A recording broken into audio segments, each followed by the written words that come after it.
People of Reddit, what terrible path in life no one should ever take?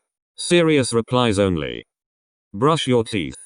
Can't begin to understand why I let mine rot. But while dentures may be easier to look after, they will never be as comfortable or as functional as my original set. This needs to be way higher up. I can't stress how important it is to brush at least twice a day, especially before bed. Marrying for money. My mom lives around a sea of housewives who all want to leave their husbands but can't because they've never had a career and wouldn't be able to survive on their own financially. Basically the town I grew up in. Hot trophy wives left and right that only married for money.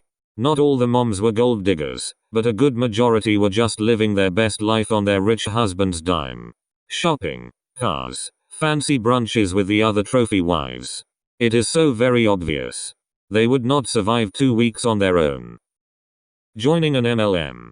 It's a financial disaster unless you are one of the very few people who are in at the beginning, or have a large following that will buy what you sell, and have proven this already. MLM products are expensive and low quality, and the way they make money is predatory, and not logically possible for anyone not at the top of the scheme. Don't buy MLM. You are only enabling your friends, family, acquaintances, etc. to stay in this scam for longer and lose more money in the long run if you do. You will not be helping them. Just like you wouldn't give alcohol to an alcoholic, don't give money to an MLM, no matter who is selling it.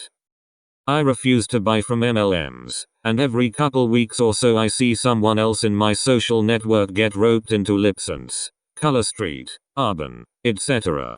And I brace myself for the hey girl message.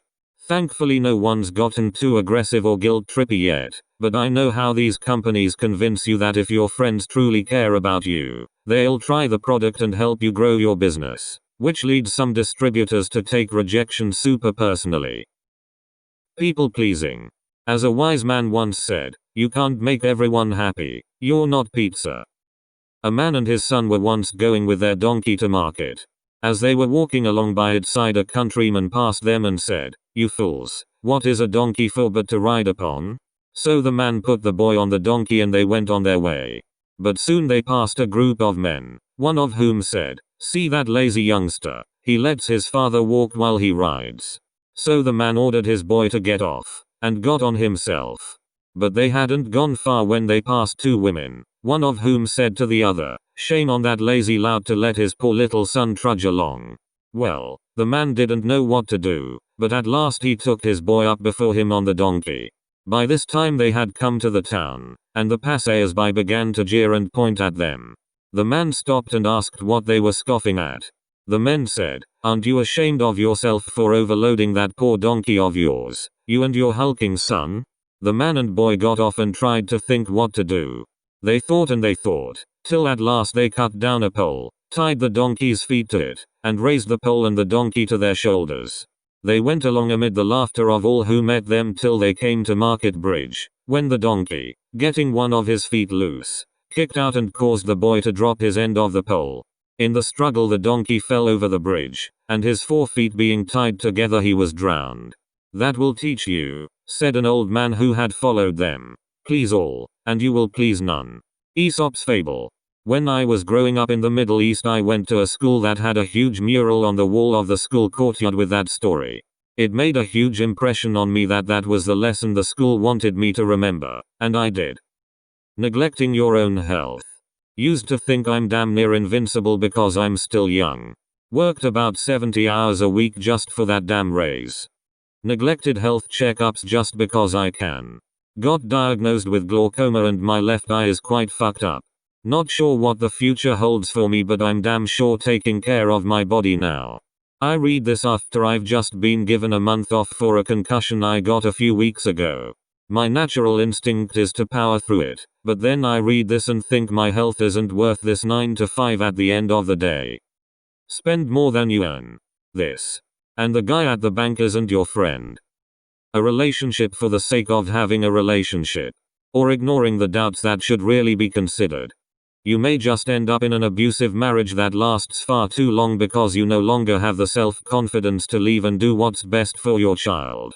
Just a hypothetical, of course. Doesn't even have to be as strong as abuse. For example, is your spouse to be lacking about helping with chores? Guess what? A marriage probably isn't going to improve that situation. I have to agree with this so much. 5.5 years into this relationship with a very kind, good woman, and I still either have to do all the house chores or ask her constantly to put her dishes in the dishwasher. She moved to another country for a year for school and visited right in March. She has been here since, and even though I work all day, I'm still coming home to do dishes, make dinner, clean, etc. while she is at home most of the day. To be fair to her, she is struggling with depression, anxiety centering around her mother who is descending rapidly into Alzheimer's, but these behaviors did not start when she began losing her mom. I have done my best to be understanding, but I am losing myself into her depression. We have the best communication of any relationship ever in my life. She stands to inherit millions. She will make a wonderful mother because of her kind heart. But all of that, and I still want out of the relationship because I honestly can't tell if I will ever get a true partner in life from her. Or getting married because you want to be married. Or getting married, having a kid because you think it will fix your currently rocky relation. These are the type of marriages that end up using the kids against each other, therefore fucking up a whole new generation for their own selfish toxicity. Ouch. I felt that. 40 years later, I'm still suffering the side effects of being weaponized by both parents against the other. Not the worst, but procrastination. It becomes a habit really fast, from my experience. Edit. I never stopped procrastinating, which is something that I hate. I'll start exercising tomorrow. I'll clean up later. I started saying these things years ago and only recently started running again. Edit. I used to be able to do 300 sit-ups almost every day. Now, I can barely 35, but that's progress from when I could only do 10. Never take the path of I know better than everyone else. Even the absolute dumbest person can teach you something. Same goes for a person a lot younger than you or someone you can't respect. Always be willing to learn and grow. There's a catch to this though. There are toxic people such as family that are hard to get away from, and they will force their bullshit on you constantly. You can listen, but only you know in your heart what is right for you. Yes, and there will be a catch to every path you take. But just like I learned from the toxic people in my life, I believe everyone can learn what not to do from them. Meth. Heroin also springs to mind. Remember that Reddit user that bought some on a whim, did an AMA about the experience, and then ended up going through years of addiction hell, dying from an OD, then being revived and finally getting clean.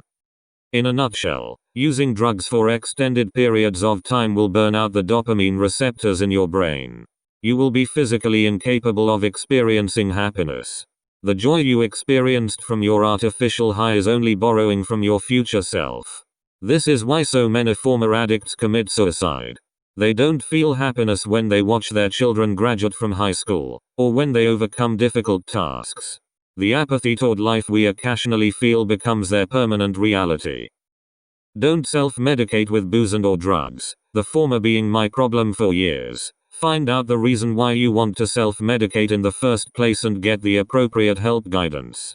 Also, don't self-medicate with food. This one snuck up on me after university. Classic case of working a stressful job that I hated, not exercising and eating junk to comfort the depression I wasn't willing to face. I'm in a much better place now, but I still get crazy urges to binge on fast food when I'm feeling stressed. Picking a career path to fulfill your parents' dream. It almost ruined my self-identity. Currently I am doing a course I like at a university of my choice. I might have destroyed my relationship with my mother, but for the sake of my own sanity it was worth it. My brother's girlfriend wanted to go to school for nursing. Her parents told her not to do that because then her only option would be to be a nurse. She spent 4 years getting her bachelor's in something else, then ended up having to spend 2 years at community college to get her associates in nursing, which is what she wanted in the first place. Waste of so much time and money. Living on other people's opinions. A life of asking questions without making an effort to find out. Does he secretly hate me? Will she be disgusted if I asked her out? Would I be wasting my time if I studied to be a professional ice cream maker?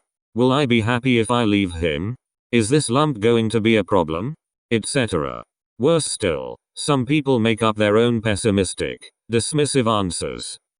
Of course he hates me. I'm a piece of shit. Of course she won't go out with me. She probably likes that whole Chad.